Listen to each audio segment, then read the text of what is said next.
Howard. Hi, Howard. Yeah. Hi. I'm Trish. Hi. Where do you want to stay?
Welcome to Wednesday Night Satsang.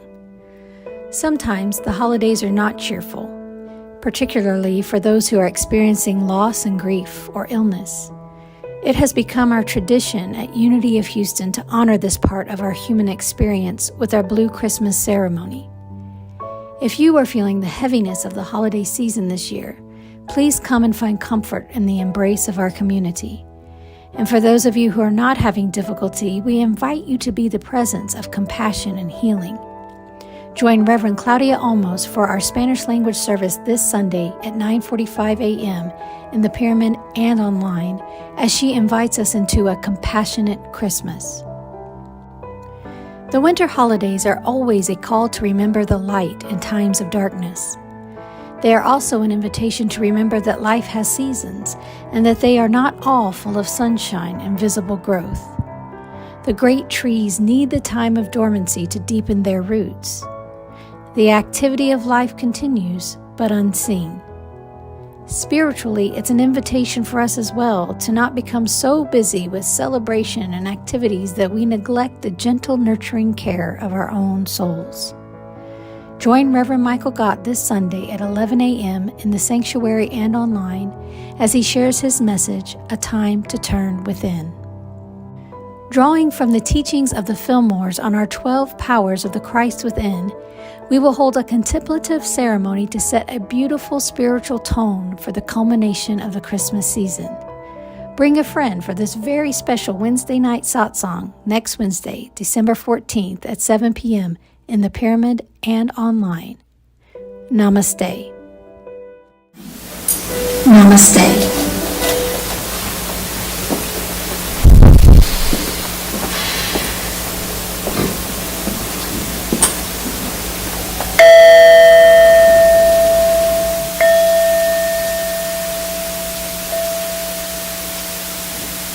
Let's open the space with prayer. So as we center in, you can feel body, mind, and spirit aligning,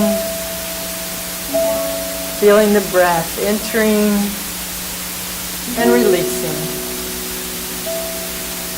So we know that there is one power, one love, one light, one source of all that is. And we align with this source, with this infinite, eternal consciousness,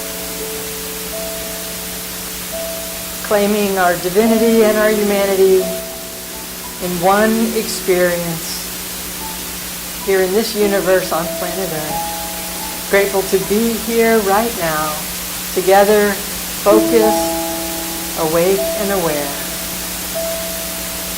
We are love and we are light, and so it is.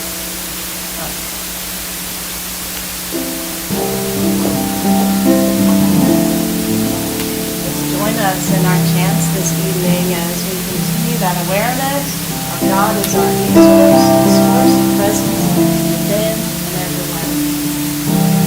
Singing Let the Stream Come. Oh, let His great power wash through. Oh, let His great power wash through.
of Om take us deeper as we turn within for our time of meditation.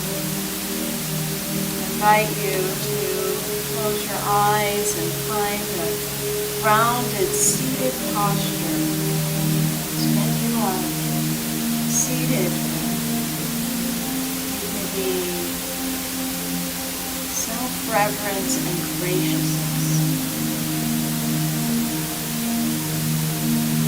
Like a king or queen sitting on your throne under the Bodhi tree of enlightenment.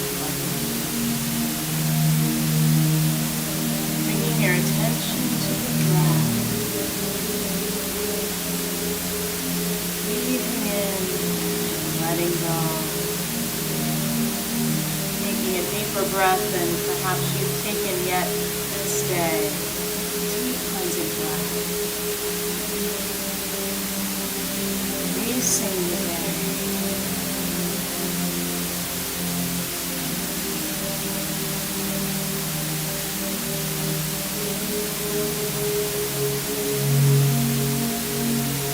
Sensing an inner awareness of the energy of Om, like the sound of the earth, the sound of the universe. Beneath your feet, quiet of completely with the full moon in December.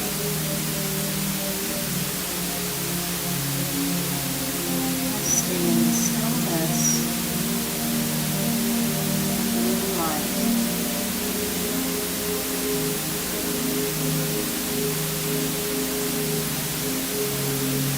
Feeling the quiet that resides within.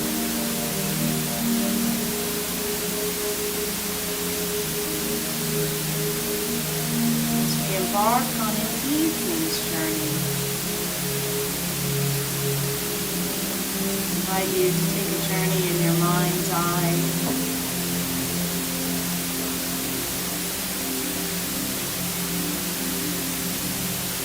As you prepare to take a long journey, not by foot,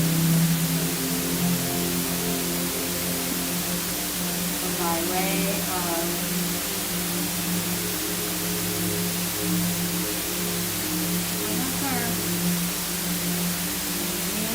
that you have available.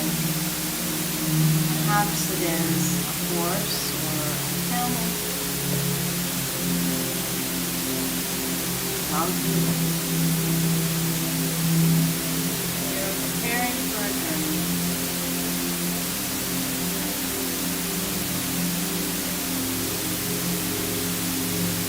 A journey to experience enlightened being, one that has been told to be a bearer of light and love in the world. To prepare and mount your horse or camel, donkey, however you've chosen to take this journey under the moonlight. Over hills, through valleys,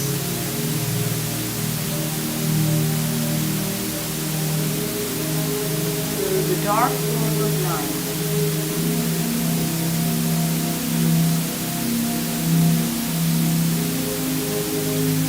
Recognizing that while you are alone, you have within you the strength through your faith. You know the way. You will be guided.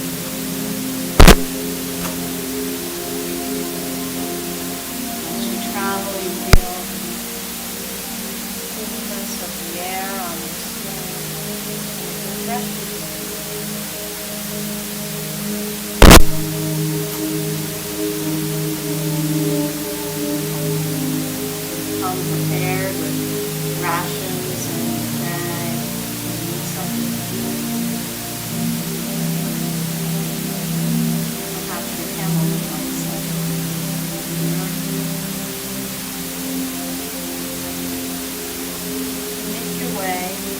onward and onward.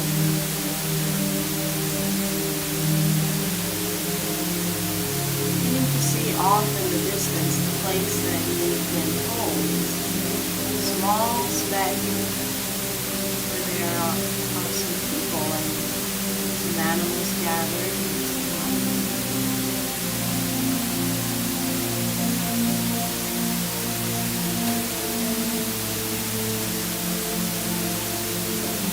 As you get closer, you have a thought that you would like to visit not empty-handed. So you remember that you stored something in one of your bags that would be a gift.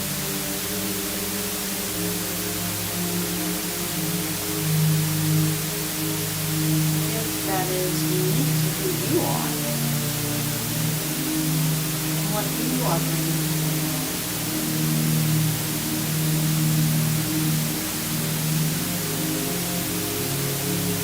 So consider now, what is that gift that you bring to the enlightened one?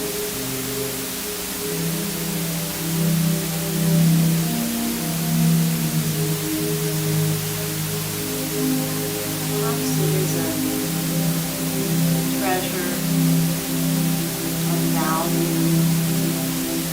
Perhaps it is a gift that is not tangible, like a gift of music, a gift of your service, a gift of listening ear, a gift of heart.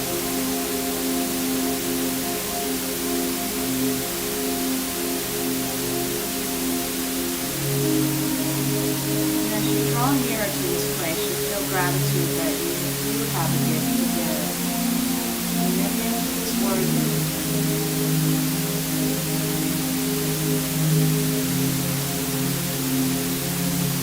As you approach closer and closer, you see a family gathered around a child. Granted permission, welcome. Come forward and to see this child.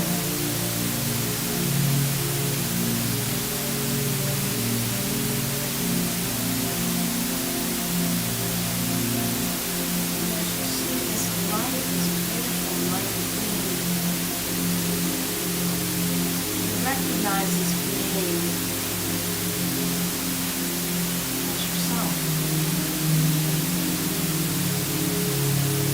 As the Christ light in you.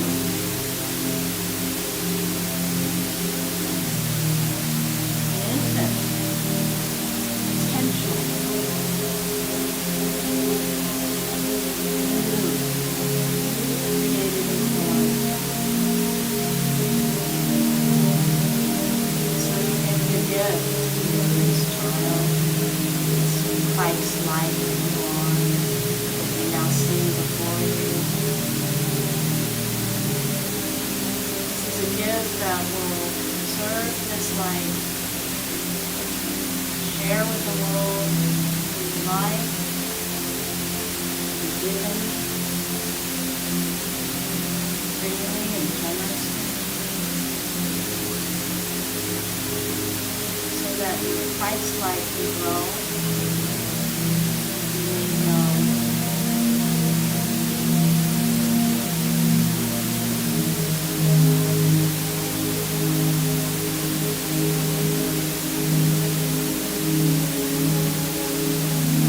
So you bless this Christ being as you feel their blessing you through your gift, through your presence and love and attention to you.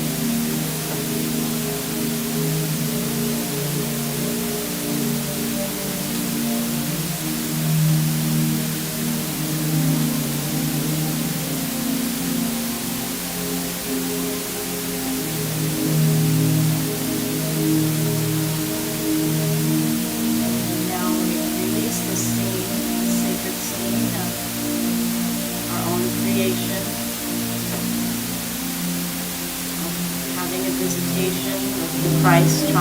our being, Christ light.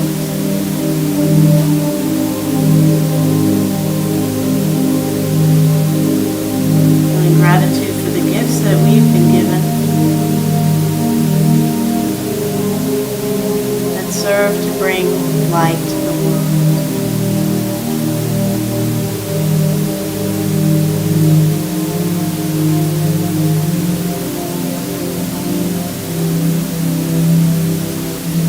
Breathing in, letting go, recognizing that that light is in you, allowing that light to fill your being. As you remember your true essence.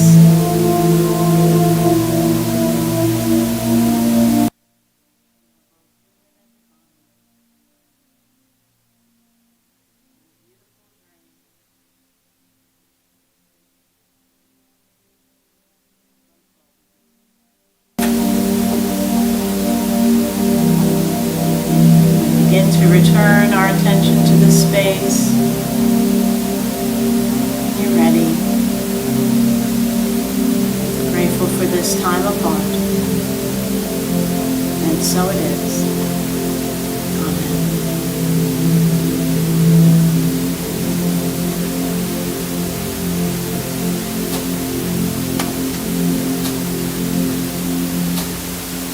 This is a special night in December with the full moon and planets visible in the sky, where we remember this return of the light within us, the light in the world.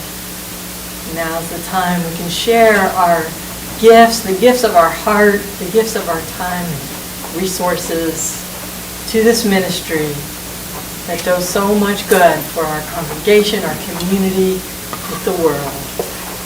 So there are various ways to give through the website, texting, or in person in the room. So together now with focused intention, let us bless our offerings in the world with our prayer. Divine love through me blesses and multiplies all the good I am and have. All the good I give and receive. So it is. So it is.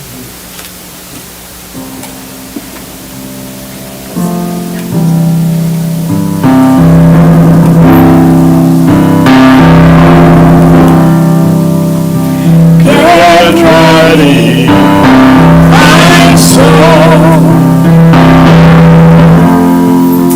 I'm diving in. Get ready, my soul. I'm diving in to the deepest kind of love, to the sweetest kind of life. Get ready,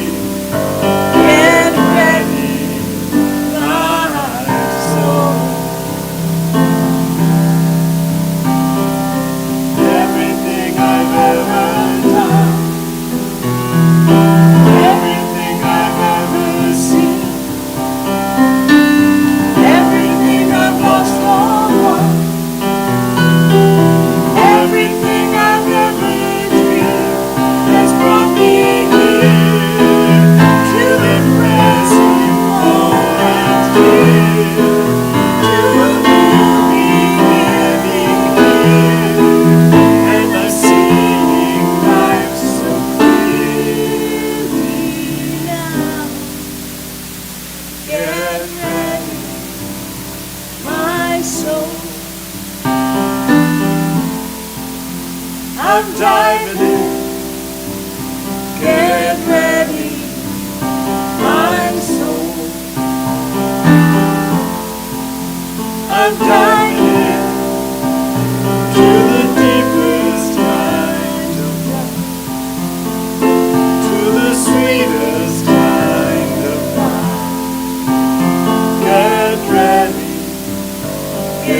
ready, my soul.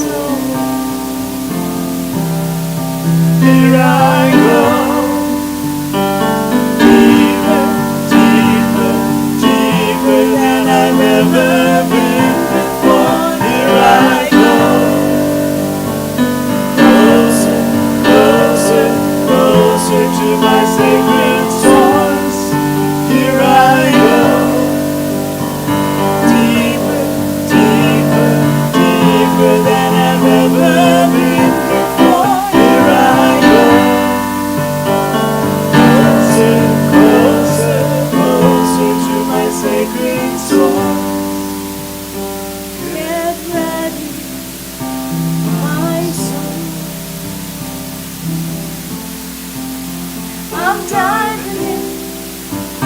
Get ready, my soul.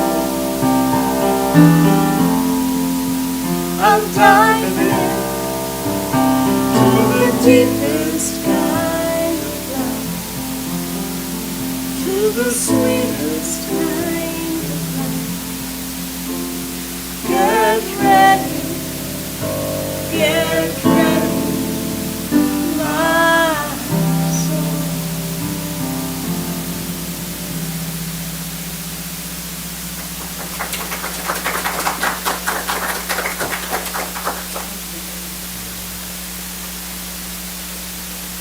Get ready, that's what Advent's all about, isn't it? It's a time of preparation where the days are shorter and the nights are much longer. It's like we're entering into the womb of the universe, being prepared for what is next, a new year, and of course the meaning of Christmas and what that means for us here in unity. The wonderful unity minister Eric Butterworth said that we are a Christmas faith and an Easter world because unity focuses so much on the Christ and the birth of the Christ within. Most Christian faith folks focus on Easter and Jesus dying for us. So you know you're in a different place. You're here in unity that you're going to focus on the Christ in you, which Scripture says is the hope for. So you're ready to dive in. What are we diving into? What are we diving into? Into your life and how it's showing up now, which maybe it looks like it's all in divine order and ease and grace and perfection, or maybe there's some chaos and change showing up and calling you to show up differently, to use your gifts differently. And so we're going to bring in the teachings of unity through Imelda Shanklin and this classic unity book, What Are You? We're concluding our series. We have just really scratched the surface doing three talks on this book. There's so much more in there, but we're really picking out the highlights for you. And this week we're talking about You Are Fifth. So we began with the teaching when I began this series about how within each of us there are hidden treasures and undeveloped gifts. And so when we're looking at our equipment, your equipment, it's really not enough to know what you are. The question, what are you? It's not enough to know that at an intellectual level. You must use what you've been given. So once you know what you are, it's time to bring that out into the world. And this is what this message and this chapter in the book is about. In the using of your gifts, you will express and bring into manifestation the light that you are. So thank you for taking the journey with me in our meditation tonight as we went and saw your baby Christ you in the manger and brought your gift. So I hope that you were aware of it, that you brought, because gifts are going to be the focus of what we're learning tonight. It's our shared human experience that our light, our treasures, get hidden under layers that obscure our true self. Is that your experience? It is mine. That through our ego, our limited thinking, outside influences, parents, society, media, government, corporations, the church of our upbringing, bosses, co-workers, all kind of ways that we protected our what has felt like a vulnerable light self with layers. So, well, no one's gonna get me. I'm safe in all of this. So there's a wonderful metaphor for that you may have heard before we want to share with you. It's the story of a statue in Bangkok of golden Buddha. And this Buddha stood 9 feet 8 inches tall and weighed 5.5 tons. and is worth approximately $250 million in gold.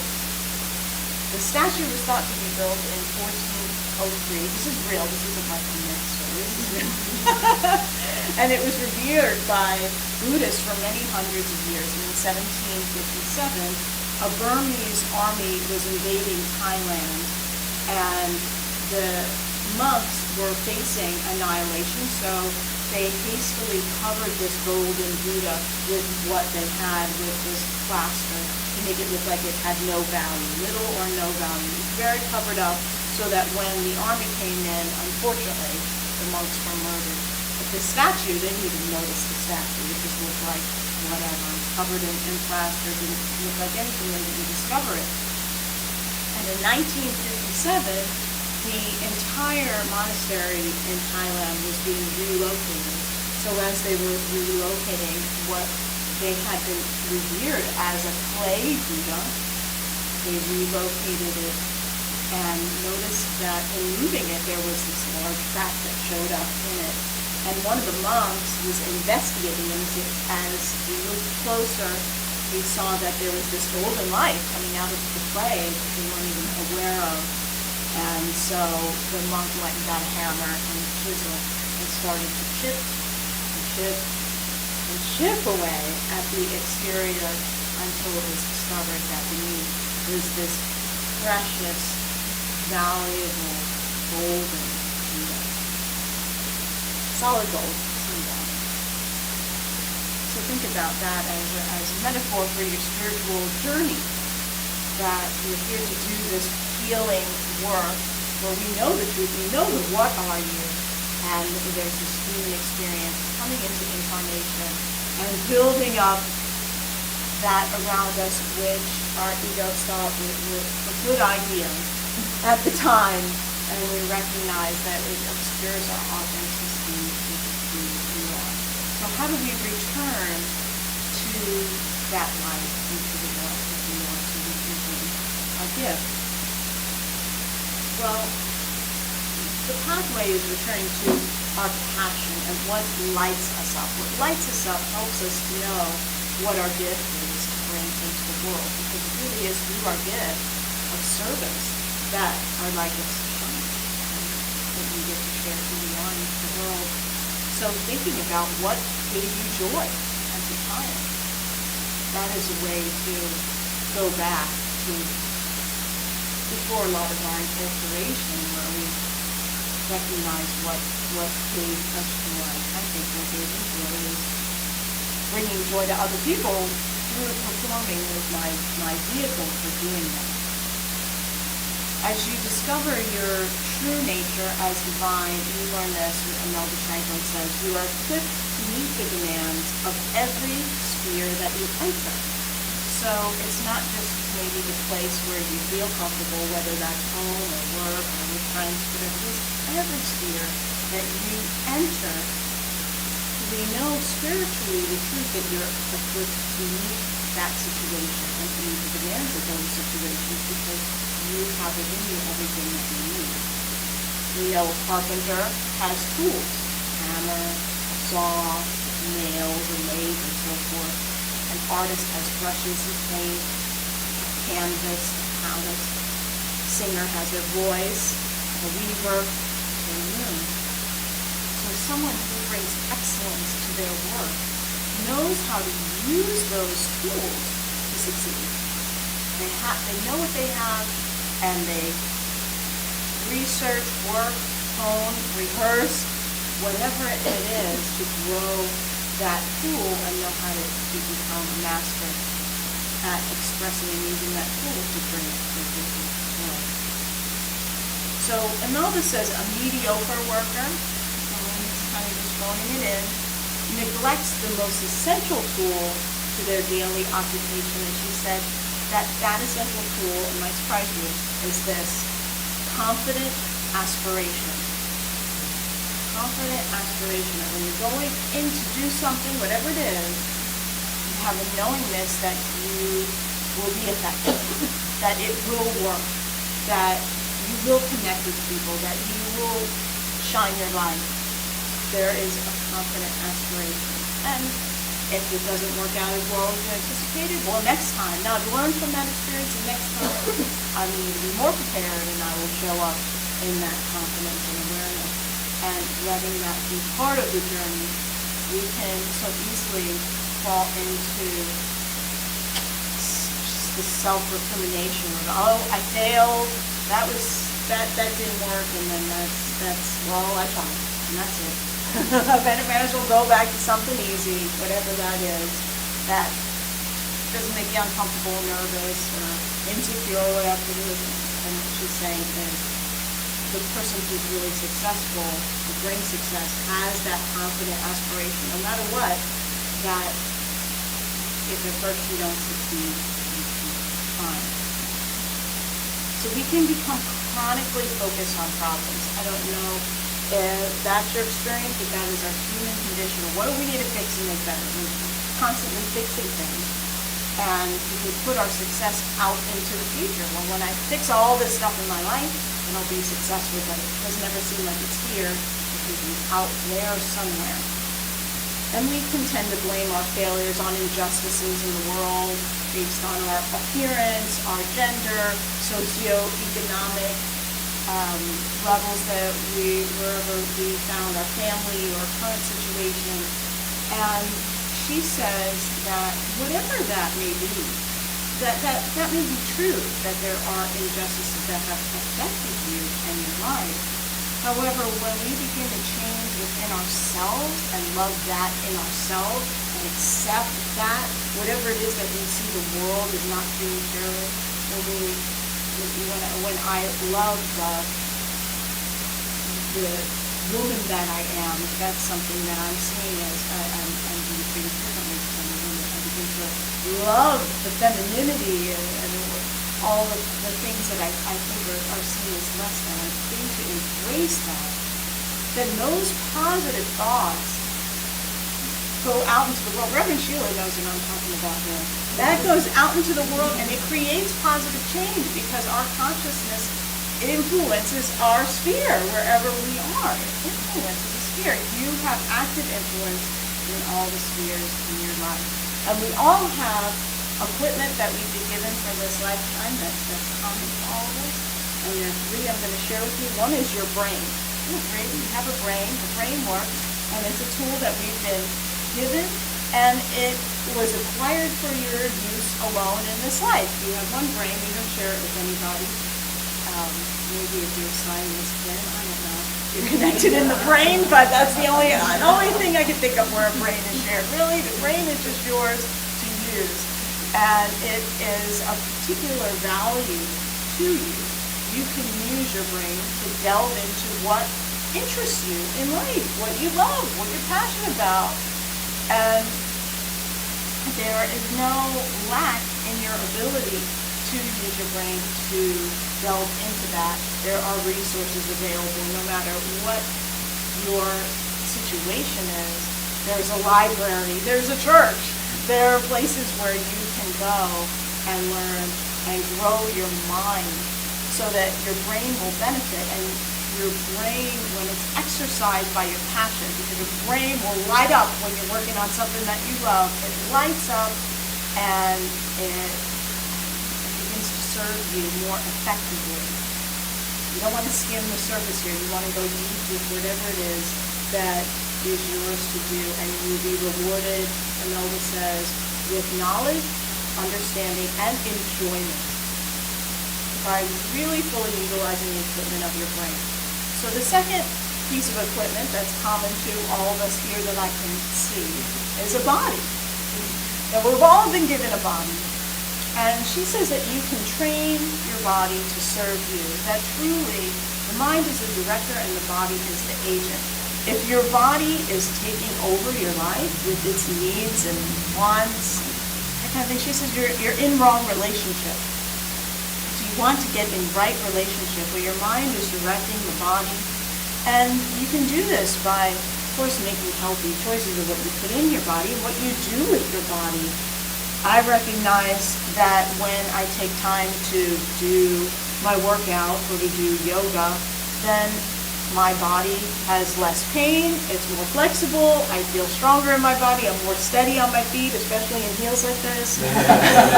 So we use our mind to say, this is how I'm going to direct my body to serve me so that I can give my gifts more fully.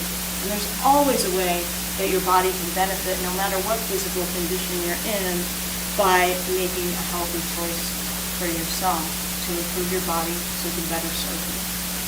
So your third piece of equipment that everyone has, that's common to us all, is your environment. Your environment. So think about your home, your office, your vehicle if you have one. How are you filling up that space? If it's filled up with clutter, well, they say that your environment is a reflection of your subconscious mind. So if you've got an environment filled with clutter, you want to think about what you can release.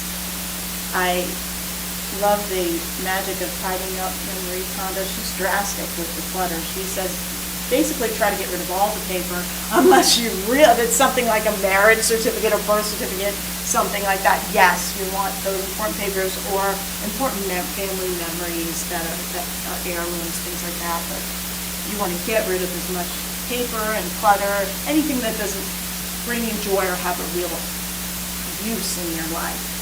So I found that helpful, but I don't think I go to the extreme. And she's really, I'm not quite that much of a master of my environment as she is. I'm working on it. But Imelda Shanklin tells us, fill your environment with God. Fill it with God. What does that mean to you? Beautiful photography on your walls? And look at how much this space transformed as this photography was added.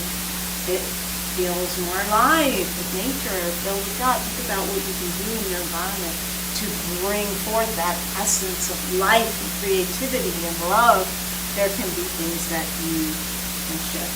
She says, never put anything in your environment that will hamper your expression of the God idea. So what would that be? I don't know, a picture of an ex-boyfriend, or I really don't know. You can think about what that is, that's around and it just feels toxic, and we can tend to hold on to things that we feel might be important but really are no good use to us. And so you're encouraged to say, fill your environment with good, then your divine ideas will be able to take better shelter in your consciousness as you create a better shelter for yourself in your environment, and allows you to be more fully supported by the universe. She says one of the essential lessons on your equipment and knowing that you're equipped is the parable that Jesus tells called the parable of the 10 pounds. And this is in Luke 19, verses 11 to 27. And he tells a parable to the crowd that's with him. He's near Jerusalem, and because they supposed that the kingdom of God was apparently to appear immediately, he told them this parable. A nobleman went to a distant country to get royal power for himself and then returned, and he summoned 10 of his slaves and gave them 10 pounds and said to them, do business with these until I come back. But the citizens of the country hated him and sent a delegation after him, saying, we do not want this man to rule over us. When he returned, he had received the royal power, and he ordered these slaves, to whom he'd given the money, to be summoned so that he might find out what they gained by trading with the money that they had been given. And the first one came forward and said, Lord, your pound has made 10 more pounds. So 10 of them each got a pound. And this one made 10 pounds off of the 1 pound. And he said to him, well done, good slave, because you have been trustworthy with a very small thing. Take charge of 10 cities. Then the second came, saying, Lord, your pound has made 5 pounds. And he said to him, and you rule over 5 cities. And then the other came, saying, Lord, here is your pound. I wrapped it up in a piece of cloth, for I was afraid of you, because you are a harsh man. You take what you did not deposit and reap what you did not sow. That a good way to have a relationship with your boss? I don't know, but he just hid it. He protected it. And the nobleman said to him, I will judge you by your own words, you wicked slave. You knew, did you, that I was a harsh man, taking what I did not deposit and reaping what I did not sow? Why then did you not put my money in the bank? Then when I returned, I could have collected it with interest. At least he could have put it in a savings account, right? But no. He said to the bystanders, take the pound from him and give it to the one with the 10 pounds. And they said to him, but Lord, he has 10 pounds. And he said, I tell you, to all those who have more will be given, but from those who have nothing, even what they have will be taken away. But as for these enemies of mine who did not want me to be king over them, bring them here and slaughter them in my presence. Now, in unity, we understand this metaphysically, and Jesus was teaching metaphysically. He taught through symbolism. This is a parable. He didn't say this actually happened, and that kind of thing, right? It's a story with symbolism, and one that he intended to be easy to remember for the people listening to grasp it or think on it more as they go into their day. So he didn't present this parable to teach of God rewarding and punishing, which is what it sounds like it is about. The teaching, as Imelda Shanklin shares, is that life is exact. So if you plant a tree in good soil, you give it water, you give it air, you give it sunlight, your tree is going to grow. But if you plant it in the rocky floor of a cave, it will never grow. No matter how much you pray and praise it and love on it, you're not going to get a tree inside of a cave because no light. Right? You need the sunlight. So you have your pound that you've been given, and perhaps it is the treasure that came to you in the meditation today. You use it. It's for you to use. And we can be so afraid of judgment. Listen, people are going to judge. That's what I've noticed. And anything I've done, not just ministry or performing, but there's always somebody's got an opinion about something. Like, really? If you let that stop you, you're not going to do anything. Really, you're just going to hide at home and play video games. So, which a lot of people do, I think. But let's do more than that with the beautiful gift of life that we've been given, right? She says it's important for us to know that life doesn't owe us anything. We can be waiting around for a miracle because you feel like, well, I'm God's child and I deserve it, right? And what she's saying is that you've been given a gift, and when you take a step forward in faith and use what you've been given, you will draw increase and good into your life. That's how the universe works. Your life will be compensated by using the divine ideas that are expressing in and through you into the world, and it may need to take another form and shape than what you're currently doing if you're not experiencing that abundance in your life. Just so that what you need to do is keep finding ways to give your gift into the world, and by divine law, it will continue to return to you. She says the pounds, in the story, the pounds that the slaves are given are the treasures, the talents that are within you, within each one of you that you've been given. But you need to separate them from the enshrouding clay that we've created all around the golden Buddha that is us. If you don't apply your equipment, your gifts, your treasures in service to others, then they will have no value to you, like the slave who hid the pound. If you don't use it, you lose it, right? You heard that and it's not so much that you lose it, but that it's not being used, so it's like it doesn't exist. Because nobody's seeing it. Nobody's benefiting from it, because you're hiding under a bushel. Right? So, as I say, 1 Corinthians 2:9 says, but as it is written, what no eye has seen, nor ear heard, nor the human heart conceived, what God has prepared for those who love him. So this is the Apostle Paul, who's quoting from the Hebrew Scriptures, saying that these things are prepared for those who love God. And Imelda says that our work, that confident aspiration, is to be confident that within us are unrevealed truths, that we haven't yet seen all the amazing things that are in us. And perhaps this situation that you're in now, which is creating like a crucible for you to create something different, that it is forming you and allowing these gifts to be brought forth in a different ways, and it's inviting your confidence in yourself, in the God in you, because that is what we know is a resource that never ends, no matter how life changes.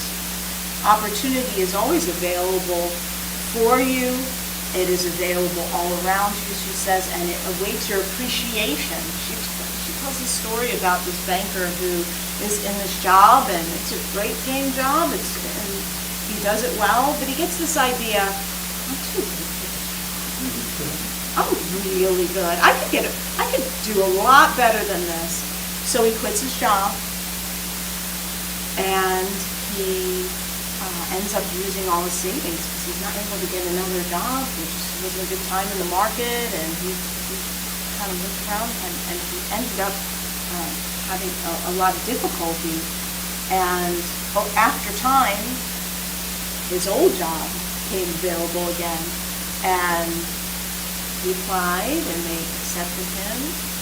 And he recognized that he didn't appreciate what he had, and that was an ego thing, that he thought he was better than his job. And once he started recognizing it, recognizing the good that was in it, that he recognized that in him, that wanted to give more, to express more the gifts that he had, that the opportunity was there, and he was just holding himself back by that kind of judgmental thinking he was holding. Once he went through that situation, he was able to let that go. So she says, say yes to the work that's before you, whatever it is. Whatever that work is, say yes to it, whether you consider yourself not good enough or too good for it. Either way, that she said, that's the work that's yours, that's before you. So go and do that, and the way will be made open for whatever is next for you. So my question for you is, are you doing what you can with what you have, what you already have? The perfect equipment to do what is yours to do. So use it, because that's what Spirit wants us to do. So as we close this message, I invite you to repeat after me the affirmations from Imelda Shankman. My equipment is the genius of God. My equipment is the genius of God. My opportunity is here.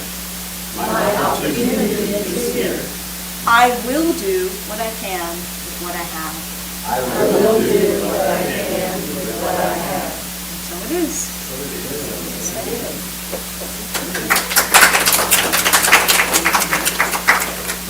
What a helpful reminder that we are equipped. And I really like that story about the statue.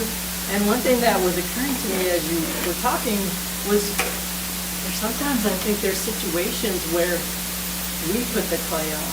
Oh, yeah. You know, like times where maybe I wasn't willing to shine, and just like cover up with clay. You're gonna notice me. It reminded me of a card I saw once. It was for a bridal shower. So it was a bride, and she was holding up a saucepan, and she was going, "What the heck is this for?" You know, like the less you act like you know how to do, the less you'll be expected to do. Yeah. There was a similar one where a man was holding a can, like a canned good, and he was banging it on the counter, like that's the way you would open it. But so that was just another aspect of this, is that being willing to step forward, being willing to shine, you know, being willing to not put the clay on ourselves, but like you said, answer the call, say yes. These prides which shows up, and I think about when I came to Unity and I started teaching, and one of the leaders of the prayer chaplain program at the church I was at said, well, I enjoyed your class, but I really think it would help if you did our prayer chaplain training and became a chaplain and learned how to pray with people and pray out loud and that kind of thing. And just that thought, like, I don't know how to do that. And then recognizing that I can learn, and that it actually is a gift that I had, and it just took the willingness to learn. It's like when they say in church, like, if you make a suggestion, then you're probably going to end up being the one who does it. And so we go, well, I don't have the ability to do that. Somebody else does. It's like, but what if I do have the ability? Because I had the idea. I put myself out there as a teacher. I better know how to pray in front of people. So that was essential to that. And she recognized that, and I grew a lot through that, and I recognized the gift. So there may be something that, well, somebody should be doing that. Yeah, early in your talk, you were talking about the fundamentals of our equipment being our mind, our brain, and our body, and then our environment. And I was reminded of early education stuff having to do with nature versus nurture. It's kind of a classic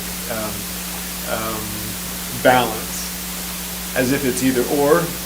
And of course, it's a dance. They affect the other. But I also remember as a young man there being a moment where I thought, yes, I have my intrinsic nature, my talents, my DNA capacity, and then I can train it.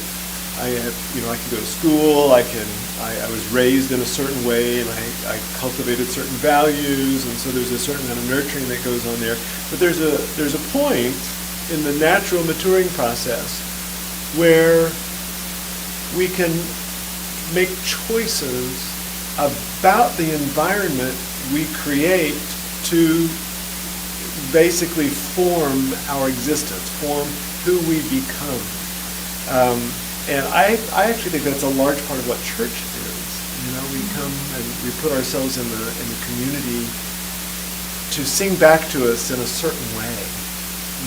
It always proves to be true for me that if I'm feeling in a way that I don't necessarily want to keep feeling, if I come into a community environment and I just sort of open myself to what's here, then things can change a little bit. Yeah, the community supports us in shifting the energy, like you Shirley was saying too, about times when we enshroud ourselves and want to be invisible, and to get that love and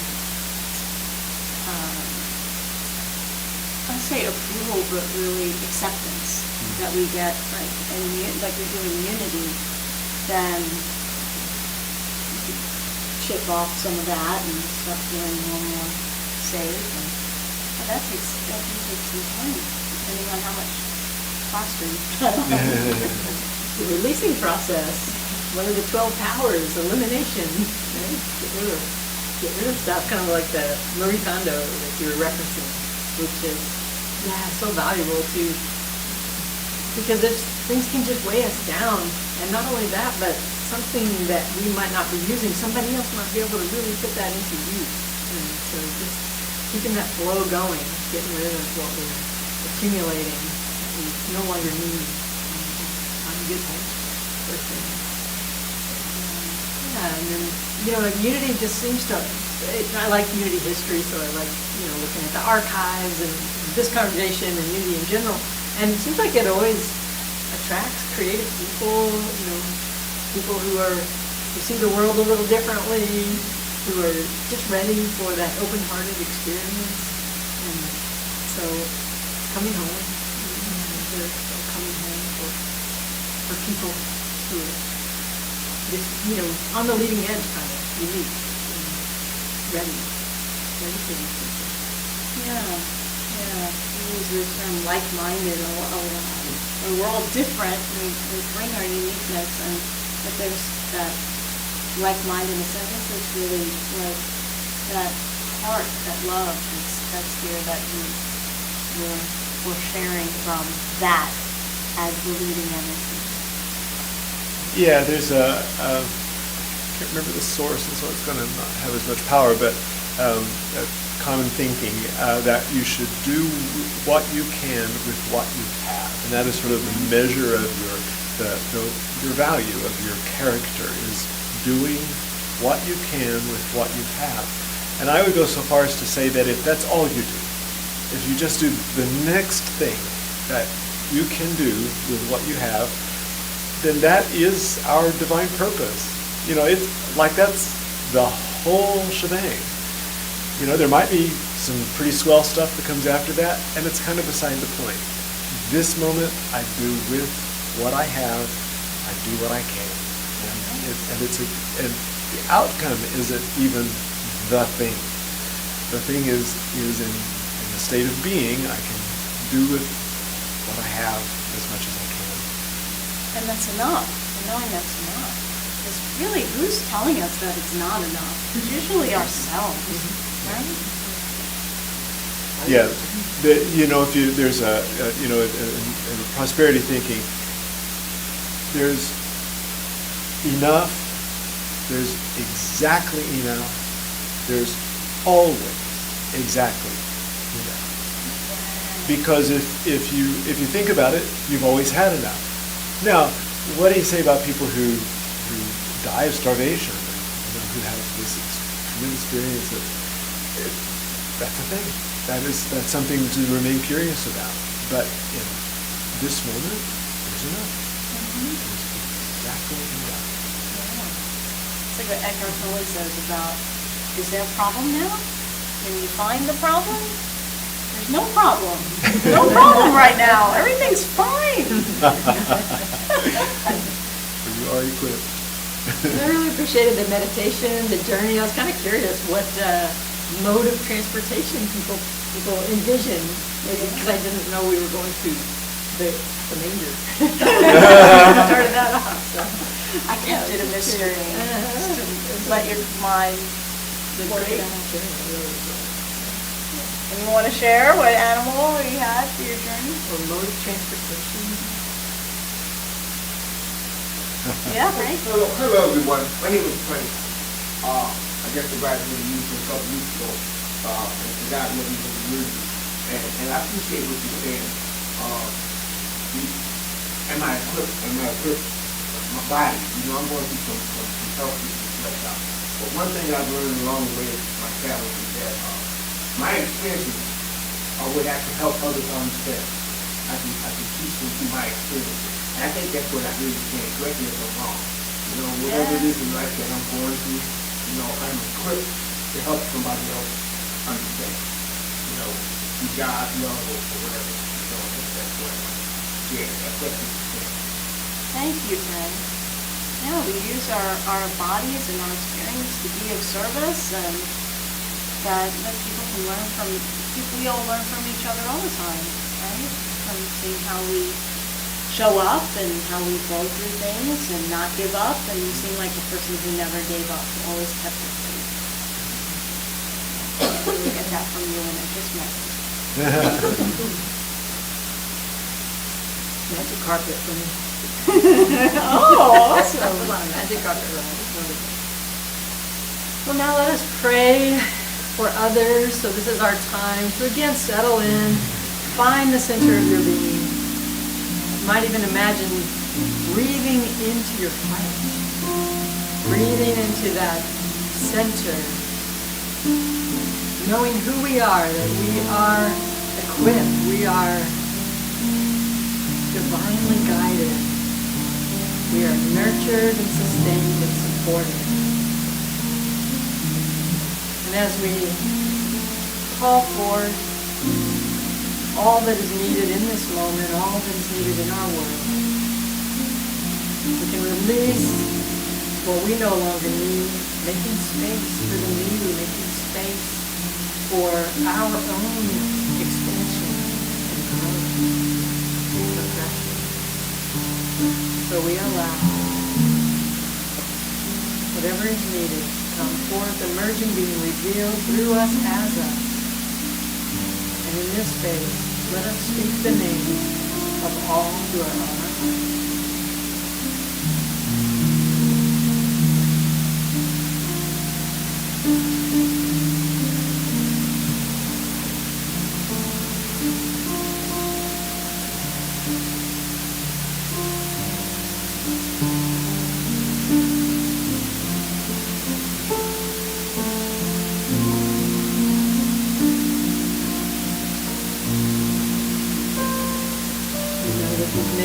Spoken or heard by each other in this room, heard by the angels, heard by the divine, heard by the infinite, expanding consciousness, the universe itself. So we're grateful to be the presence, to know our friends and families and neighbors and co-workers, to be called to serve this world, this community, with this life that we have. We know that we are bonded and connected, allowing the source to emerge through us. And we claim and declare that we are equipped. We are filled with understanding, allowing wisdom and light to fill our being, to overflow through us.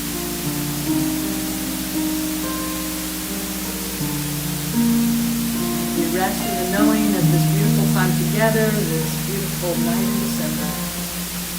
We know that all is one and all is well. And so it is. Let's join together in a metta practice. Metta means loving kindness. So that is our intention for ourselves and for each being on this planet. Join together now. By the power of this practice, may all beings have happiness and the causes of happiness. May all beings be free from suffering and the causes of suffering. May they know the sacred joy that arises in the space beyond suffering.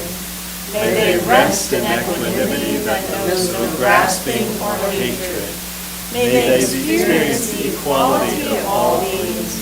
May my practice be of benefit to all. Namaste.